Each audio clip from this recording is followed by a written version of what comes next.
오늘도 하나님께서 축복하시는 참으로 복된 날입니다. 오늘은 출애굽기 제12장에서 상고하겠습니다. 출애굽기 제12장에서는 유월절에 대하여서 말씀을 하고 있습니다. 유월절을 다른 말로 표현하게 되면 애굽을 향한 하나님의 재앙을 내리시되 제10번째 재앙을 내리는 날입니다. 10번째 재앙, 이것이 유월절을 의미합니다. 이제까지 출애굽기 7장 이하에서 하나님께서 10가지 재앙을 내리시기 시작했습니다. 애굽 왕 바로의 마음을 강팍게 하시고 하나님의 말씀 앞에 순종하지 않게 되자 하나님께서는 출애굽기 7장에서 피의 재앙을 내리셨습니다. 피의 재앙은 애굽의 정치 우상을 심판하는 날입니다. 나일강이 피가 되었습니다. 바로 나일강의 아그가 바로 왕이라고 성경은 말씀했습니다. 에스겔서 29장 3절 이하에서 에스겔 선지자는 나일강의 아그, 하나님 앞에서 교만했던 바로를 지칭했습니다. 이리하여 피의 재앙을 통하여서 하나님께서는 애굽에 10가지 재앙을 내리는 시작을 하셨습니다.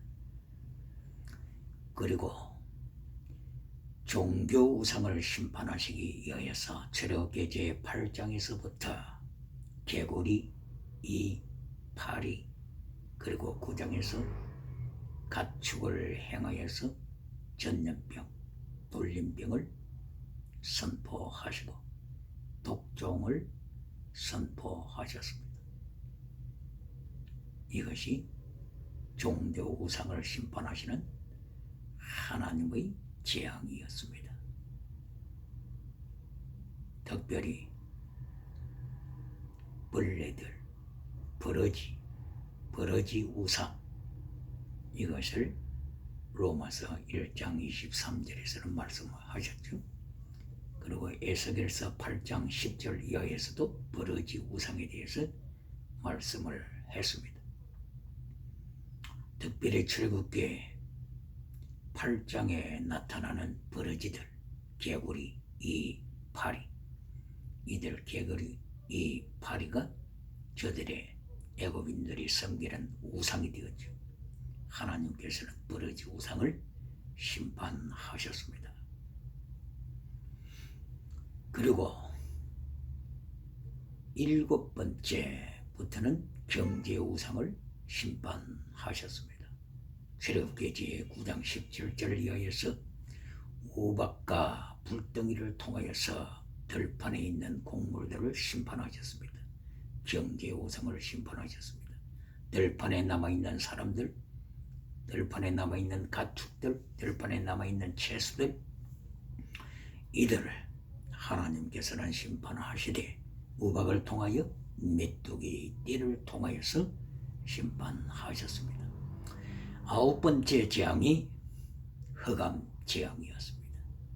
흑암 재앙을 하나님께서 내리셨을 때에 바로는 심히 진노했습니다. 그리하여 모세와 아론을 향하여서 선포하기를 이후로는 다시 내 얼굴을 보지 못하리라.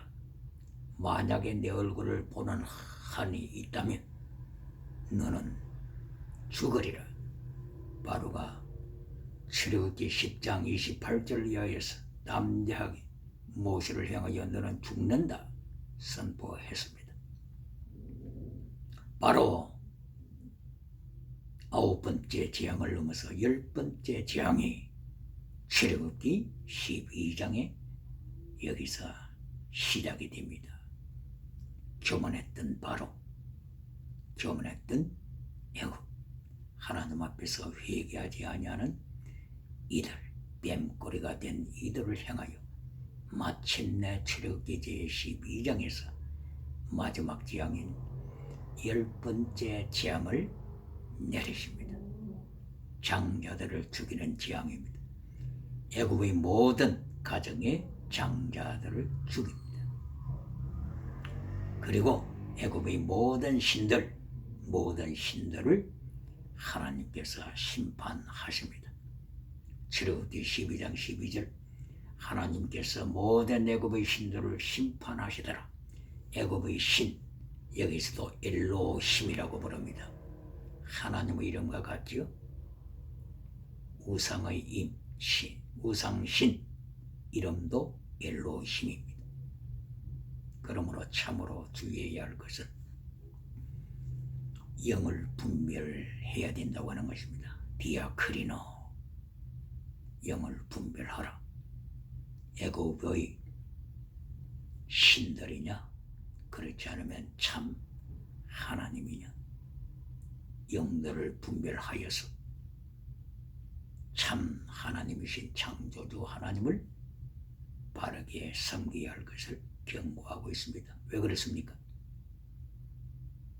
애굽의 우상신들도 엘로힘, 창조주 하나님의 신도 엘로힘, 이름이 같습니다.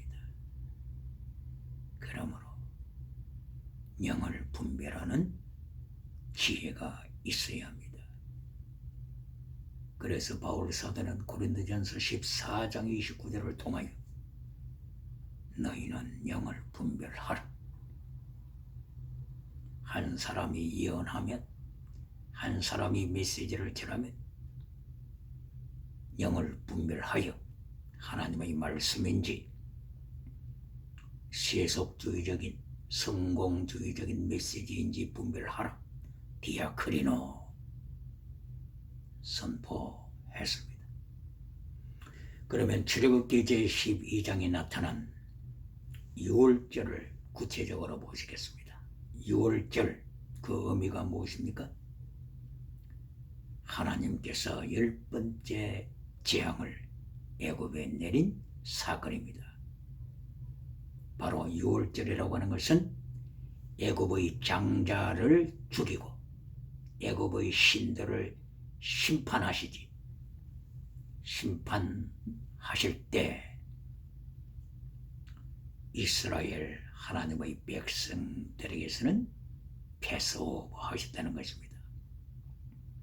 문설주에 있는 피를 보실 때 이스라엘 가정에서는 재앙을 내리시지 아니하시고 패스오버 지나가셨다고 하는 것입니다. 다시 부언하게 되면은 When out of the goats see the blood, 이때에 out of the goat pass over the family who has a blood on their door frame. door frame, 문설주에 피가 있는 것을 발견하시고는 하나님께서 패스오버 하셔서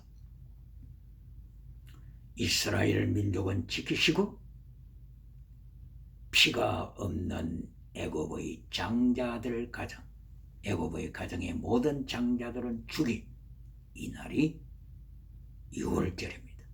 애굽의 모든 신들을 심판하신 날이 유월절입니다. 그리고 바로 유월절에 하나님의 백성들은 430년 만에 출애굽하는 날이기도 합니다. 어둠에서 빛으로 나아가는 날이 되었습니다. 그러면 유월절 이 사건을 구체적으로 보시겠습니다. 하나님께서 모세와 아론에게 명령을 하십니다. 그달 열흘째 되는 날에 1년 중 이제 첫째 달이 되었다고 했죠. 바로 1년 중에 첫째 달 열흘째 되는 날에 양을 준비하라고 명하셨습니다. 염소도 괜찮습니다. 양이나 염소 가능합니다. 왜 그렇습니까? 양이나 염소는 정한 동물로 하나님께서 인정하셨습니다. 정한 동물이 되는 조건은 추잉, 뒤새김질을 해야죠. 그리고 발가락이 붙어 있어서는 안 되고 갈라져 있어야 됩니다. 굽이 갈라져 있어야 합니다. 굽이 갈라졌다고 하는 것은 세퍼레이트, 어둠에서 분리되었다고 하는 것이죠. 추잉 되새김질을 한다고 하는 것은 하나님의 말씀을 날마다 사모하는 시편 1장 1절 이하에 복 있는 자, 주야로 하나님의 말씀을 사모하는 복 있는 자, 이 반열에 든 자들이지. 이리하여 하나님께서 모세와 아론을 향하여서 열흘째 되는 날에 양과 혹은 염소를 준비해라. 1년 된 양, 그리고 흠이 없는 양, 그리고 암컷이 아니고 수컷, 이것을 준비하라 하셨습니다. 바울 사도는 고린도전서 5장 7절입니까? 5장에서 바로 6월절 어린 양은 예수 그리스도를 가리킨다고 선포했습니다. 예수 그리스도를 가리키는 6월절 어린 양. 이리하여서 10일째 준비하게 되면 14일째 되는 저녁 때 이 양을 잡으라고 했습니다. 14일 되는 저녁 때. 그리고 양의 피를 문설주 그리고 인방에 벌하라고 명했습니다. 열흘째부터 14일째, 이것은 어떤 의미를 가지고 있을까요? 마태복음 21장에서 예수님께서 예루살렘으로 입성하실 때가 주일입니다. 일요일 주일입니다. 그리고 목요일 저녁에 제자들과 함께 만찬식을 하시고 금요일 십자가에 못 박히셨습니다. 그리고 주일날 부활하셨습니다. 그러므로서 예루살렘에 입성하시는 주일, 일요일 이때부터 목요일 저녁 성만찬식에 참여하시는 이때까지가 14일째 되는 날이지요. 10일째가 일요일 주일입니다. 그러면 14일째는 목요일입니다. 그리고 목요일 저녁 하게 되면은 저녁에 양을 잡으라고 했으니까 저녁 때 저녁이라고 하면은 이스라엘 달력으로는 날이 금요일 저녁부터 날을 셈을 하기 때문에 금요일에 속한 시간이 된다고 말할 수 있죠. 하여튼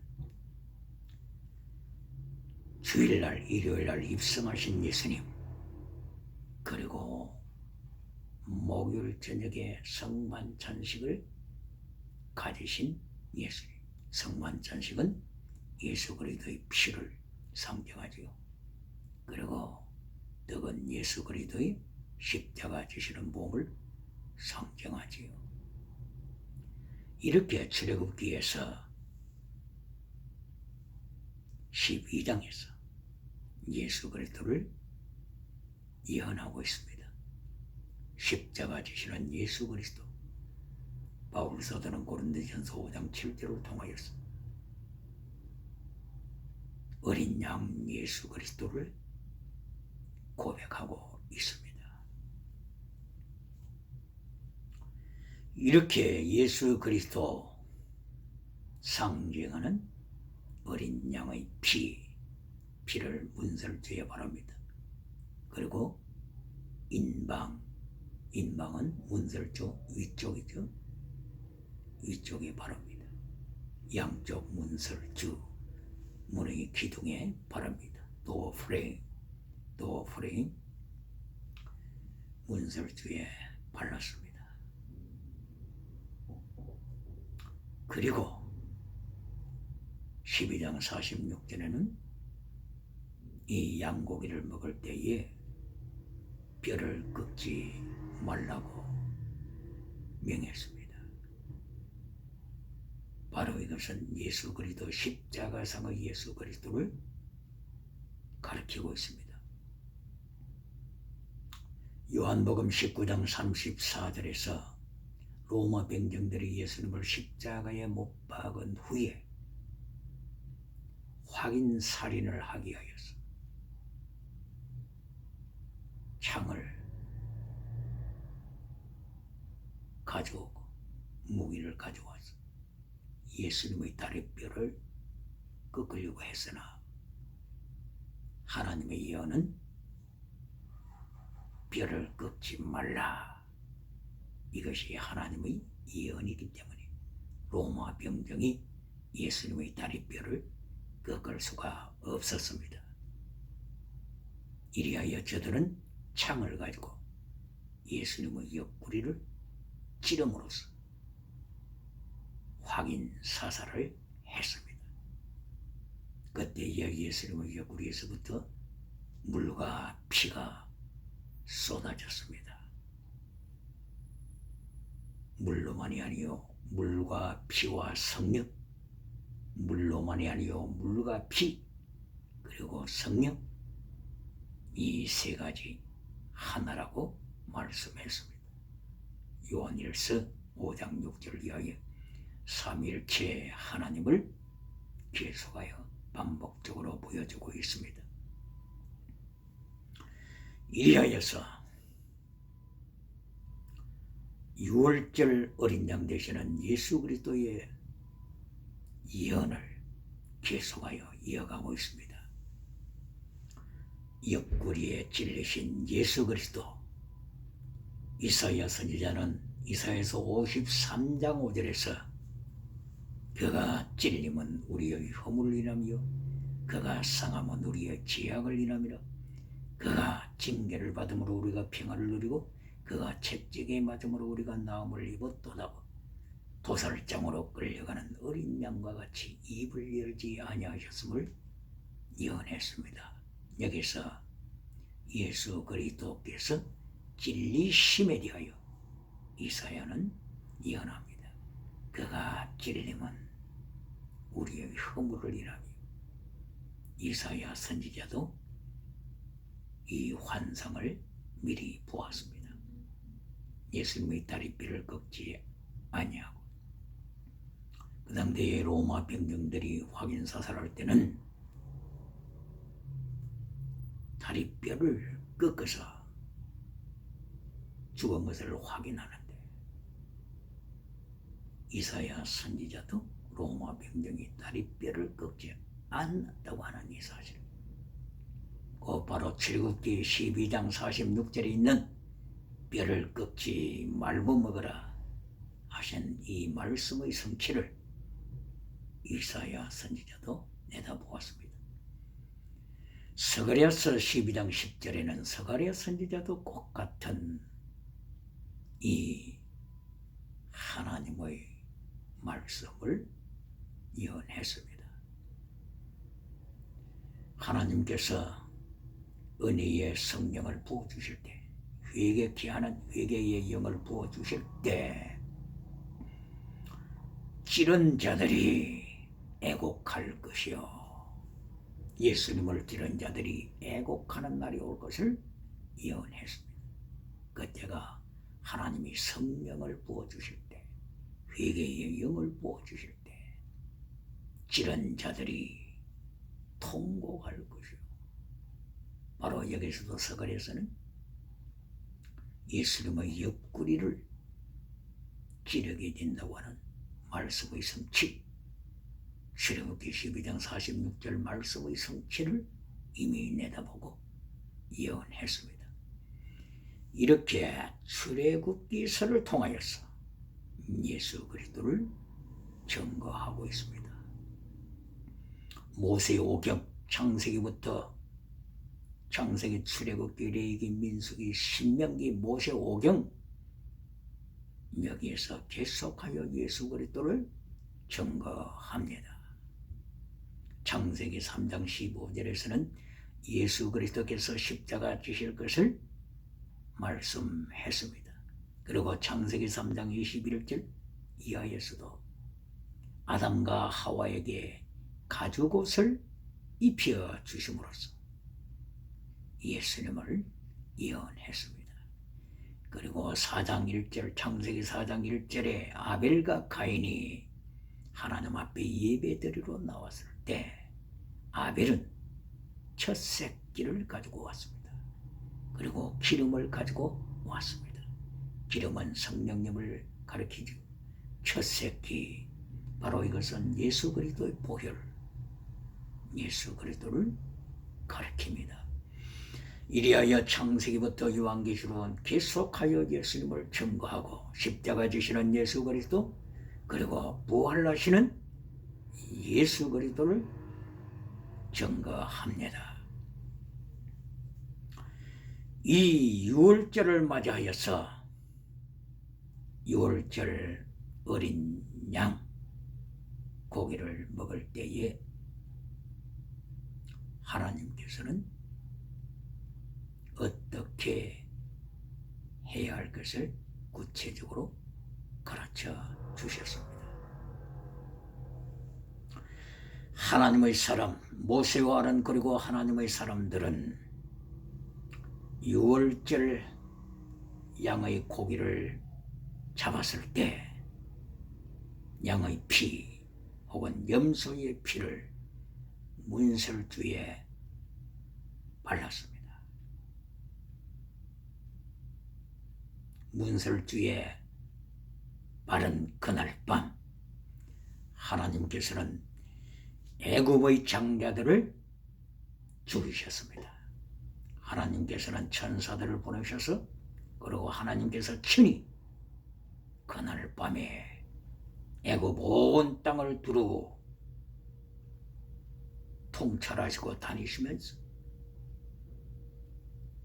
애굽 모든 가정의 장자들을 죽이셨습니다. 출애굽기 11장에서도 죽이신다고 반복적으로 말씀을 하셨죠. 뿐만이 아니라 출애굽기 4장 23절에서도 하나님께서 애굽의 장자 죽이실 것을 예언하셨습니다. 나의 장자 이스라엘을 풀어놓아라. 나의 장자 이스라엘을 풀어놓지 않을 때 애굽의 장자들을 죽일 것이다. 하나님께서 4장에서부터 벌써 예언을 하셨습니다. 이리하여서 하나님께서는 문설주에 피가 있는 것을 보실 때 지나가셨습니다. 그러나 피가 없는 애굽의 가정들의 장자를 죽이시되 바로 왕의 장자로부터 맷돌 뒤에서 일하는 여인의 장자까지 감옥에 있는 감옥에 투옥된 죄인의 장자까지 하나님께서 죽이셨다고 말씀을 합니다. 하나님께서 천사를 보내서 이 사건을 실행에 옮기셨습니다.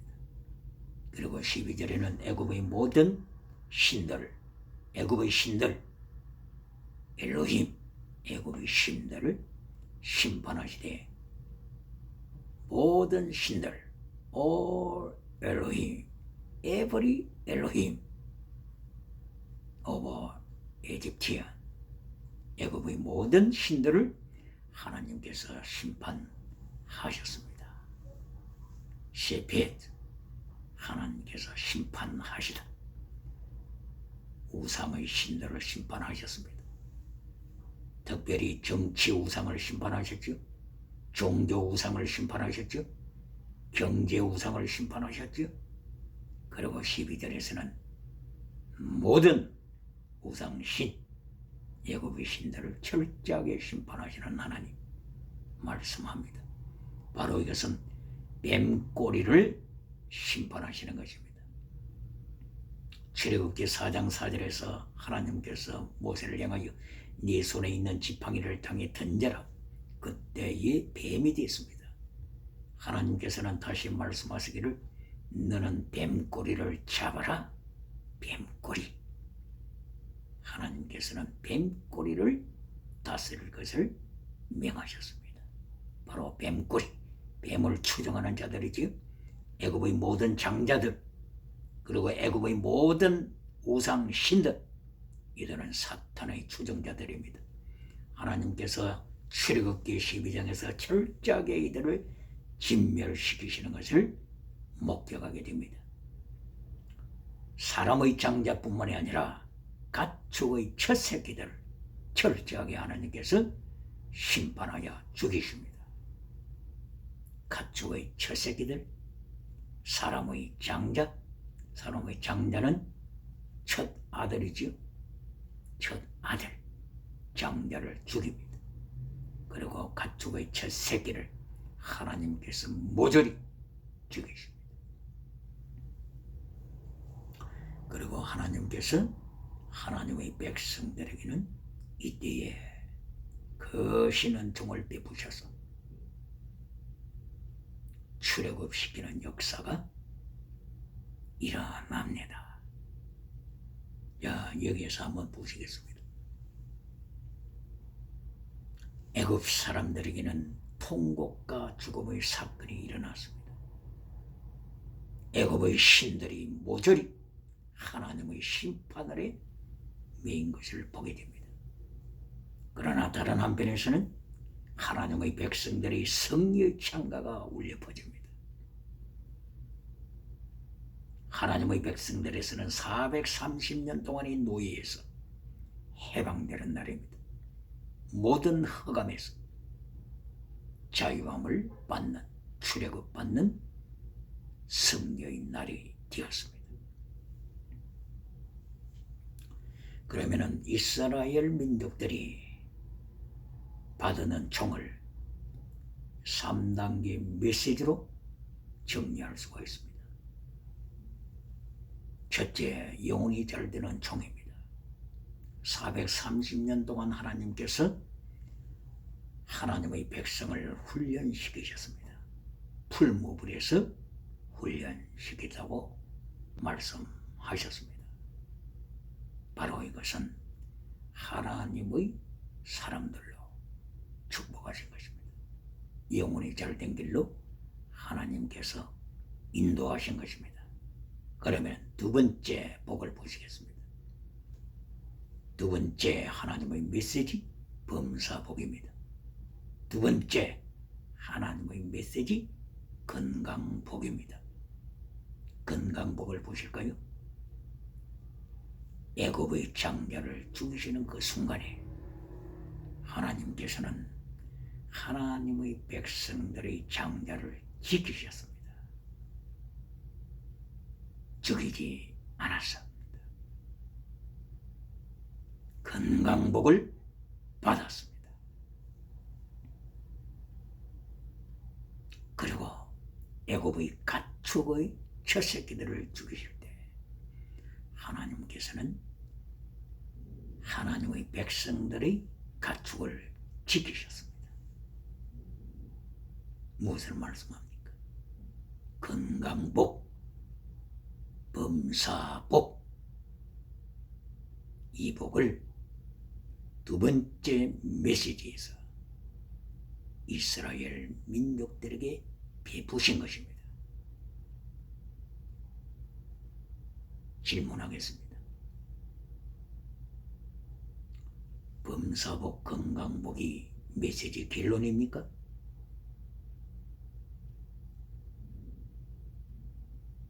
결론이 아닙니다.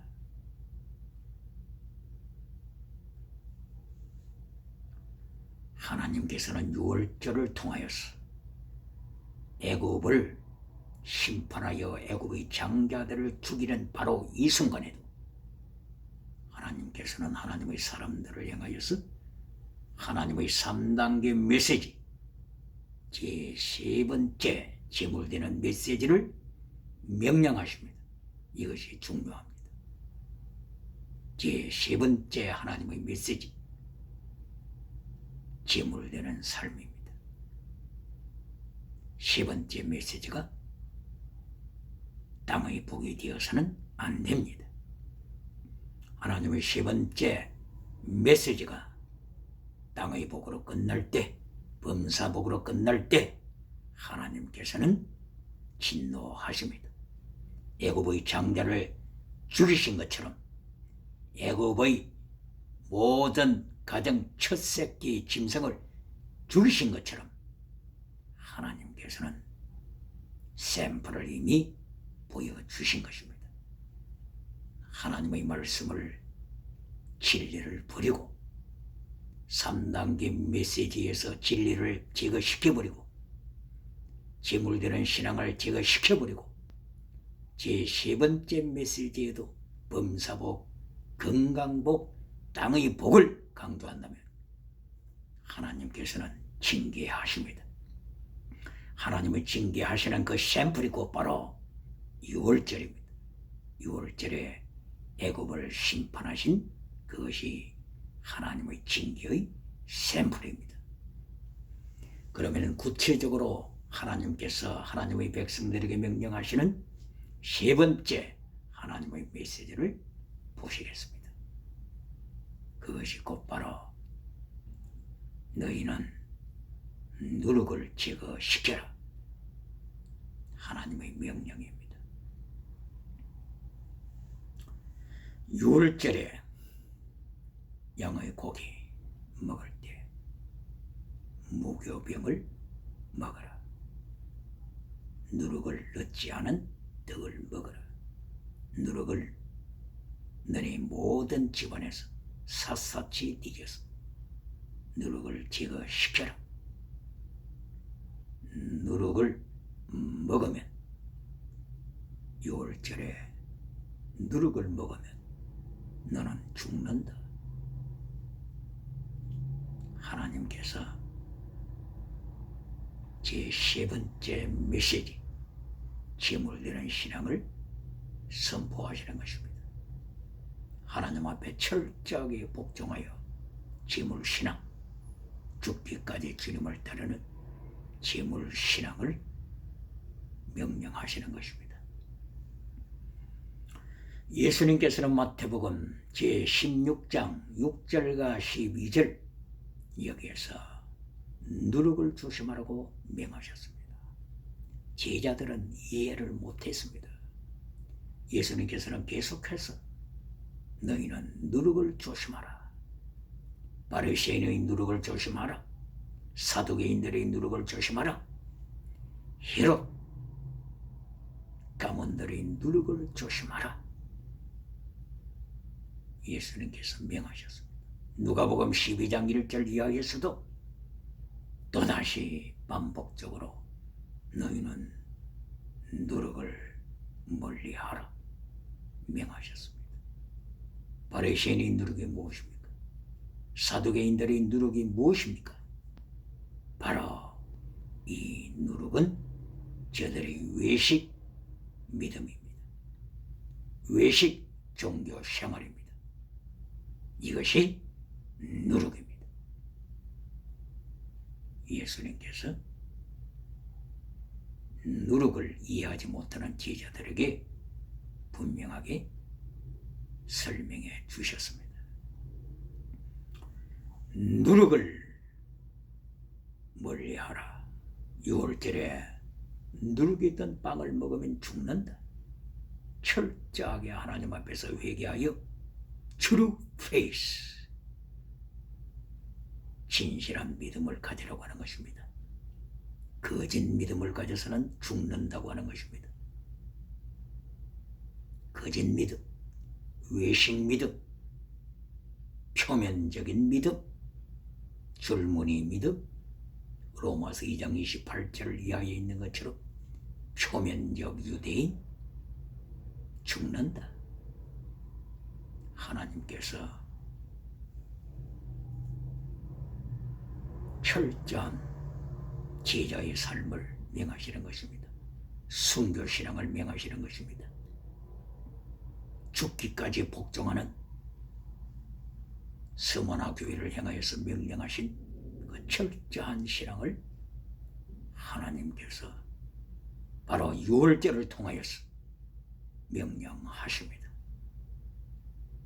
이때에 나의 믿음은 누룩처럼 외식 믿음인지 참된 믿음인지 예수님을 모신 믿음인지 예수님이 없는 믿음인지 성령의 인침을 받은 믿음인지 그렇지 않으면 성령을 단지 맛본 믿음인지 히브리서 6장 4절은 저들이 성령의 능력을 맛본 자들이라. 저들은 은사를 맛본 자들이라. 그리하여 예수님을 공개적으로 십자가에 못 박은 자들이다. 다시는 회개할 기회가 없을지라. 히브리서 6장 4절에서 이하에서 말씀을 하셨습니다. 성령을 단지 맛본 자, 은사를 단지 맛본 자, 성령의 인침을 받아야 되는데 단순하게 맛만 보고 능력만 행하는 자, 이것이 곧바로 발람입니다. 발람. 민수기 22장부터 나오는 발람. 발람은 성령의 능력을 받았습니다. 그러나 발람은 하나님을 배반했습니다. 발람은 악한 자가 되었습니다. 유다서 1장 11절 이하에서 발람은 악한 길에 속한 자라고 선포했습니다. 이처럼 성령의 인침을 받았어. 요한계시록 7장 5절 이하에 인침받은 성도처럼 인침을 받아야 되는데 성령의 능력을 단지 맛만 보고 예수 그리스도를 십자가에 못 박는 자, 바로 이들을 향하여 히브리서도 경고하고 출애굽기 12장에서도 경고하고 있습니다. 누룩을 버려라. 거짓 믿음을 버려라. 외식 믿음을 버려라. 온전히 무교병을 먹으면서 무교병, 누rik 없는 떡을 먹으면서 예수님의 고난에 참여하라. 예수님의 거룩함에 참여하라. 거룩한 성도를 말씀하고 있는 것입니다. 성도 하기오스, 거룩입니다. 성도는 거룩하다고 하는 뜻입니다. 바울 사도가 고린도 교회를 향하여 성도가 되라, 거룩한 자가 되라 하는 것은, 성도라고 지칭하는 것은 오직 믿음 더하기 거룩한 삶을 살라는 것입니다. 언제부터 오직 믿음만 강조했습니까? 성경이 어디 오직 믿음만 강조하고 있습니까? 바울 사도는 고린도 전서와 후서를 통하여서 거룩한 하기오스의 삶은 예수 그리스도의 십자가의 도를 따라가는 자입니다. 바울 사도는 고린도 전서 11장 1절 이하에서도 내가 예수님을 본받았다고 선포합니다. 이것이 하기오스, 거룩한 성도의 모습입니다. 예수 그리스도의 거룩함을 본받고 예수 그리스도의 십자가 죽으심을 본받아 예수님께서 친히 명령하신 것처럼 너 자신을 부인하고 네 자신의 십자가 지고 주님을 따르라. 그리고 네 목숨을 내놓아라. 이것이 예수님께서 마태복음 16장 24절 이하에서 나타난 성도 하기오스, 성도의 삶의 모습입니다. 2천